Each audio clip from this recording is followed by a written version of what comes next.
Olimpiade merupakan ajang paling bergengsi di seluruh dunia. Atlet yang berhasil masuk ke Olimpiade sudah pasti merupakan atlet-atlet terbaik dari yang terbaik. Hanya sedikit orang di dunia ini yang mampu menjadi atlet sekelas Olimpiade. Terpilihnya mereka tentu saja berkat bakat, pengorbanan, serta kerja keras dari atlet itu sendiri. Tak hanya itu saja, kemenangan yang diraih nantinya pasti akan menjadi momen yang paling indah dan penuh sukacita, kecuali jika kemenangan yang dicapai diperoleh dari hasil kecurangan.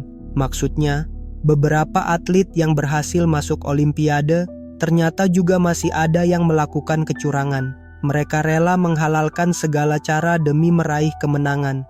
Lantas siapa sajakah mereka?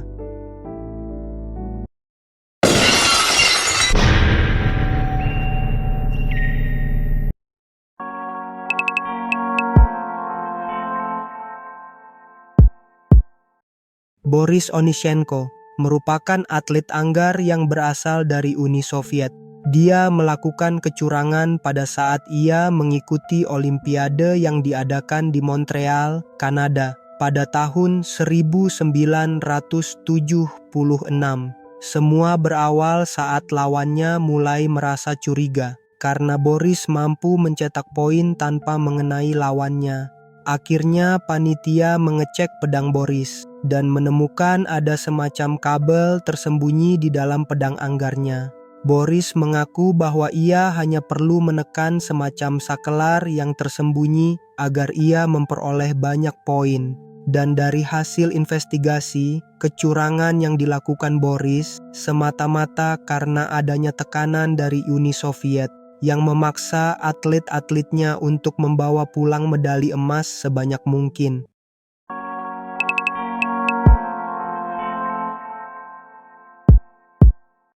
Pada saat Olimpiade Los Angeles, Amerika Serikat pada tahun 1984 berlangsung, seorang atlet dari Puerto Rico bernama Madeline de Jesus berhasil lolos kualifikasi untuk cabang olahraga atletik lompat jauh.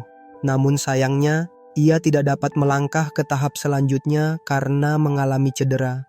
Bukannya mengundurkan diri, Madeline malah meminta kembarannya, Margaret de Jesus, untuk menggantikannya. Satu-satunya perbedaan antara kedua perempuan ini adalah tahi lalat di pipi.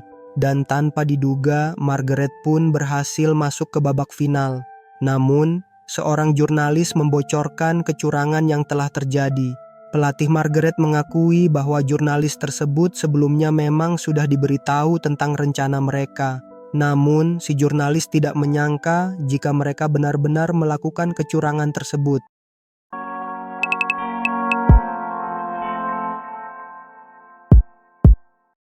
Frederick Lorz merupakan atlet maraton yang berasal dari Amerika Serikat. Dia melakukan kecurangan pada saat ia mengikuti Olimpiade yang diadakan di Missouri, Amerika Serikat pada tahun 1904. Semua berawal saat ia berlari sejauh 14 km. Tiba-tiba ia mengalami kram pada perutnya. Bukannya beristirahat, Lorz malah menaiki mobil yang dikendarai oleh pelatihnya. Bukannya malu atau takut ketahuan, Lorz malah melambaikan tangan kepada para penonton. Namun, setelah mobilnya menempuh jarak kurang lebih 17 km, mobilnya malah tiba-tiba mogok.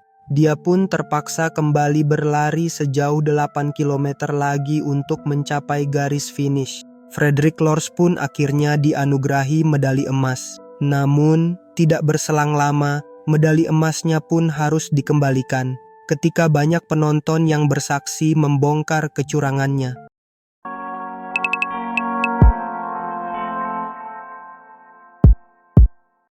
Pada saat Olimpiade Sydney, Australia, pada tahun 2000, seorang atlet dari Cina bernama Dong Fangxiao harus mengembalikan medali perunggu yang sudah ia raih dari cabang olahraga senam artistik. Hal ini terjadi karena pihak Federasi Cina memalsukan usianya. Dong Fangxiao rupanya baru berusia 14 tahun, bukan berusia 16 tahun seperti yang tertulis dalam persyaratan batas minimal umur. Akibatnya, ia pun harus rela mengembalikan medali perunggunya. Oke Jack-Jackku, semoga kisah di atas dapat memberikan kita pembelajaran, di mana sebaiknya kita harus menjunjung tinggi nilai sportivitas. Tujuannya tentu saja agar kita tidak merugikan orang lain dan diri kita sendiri.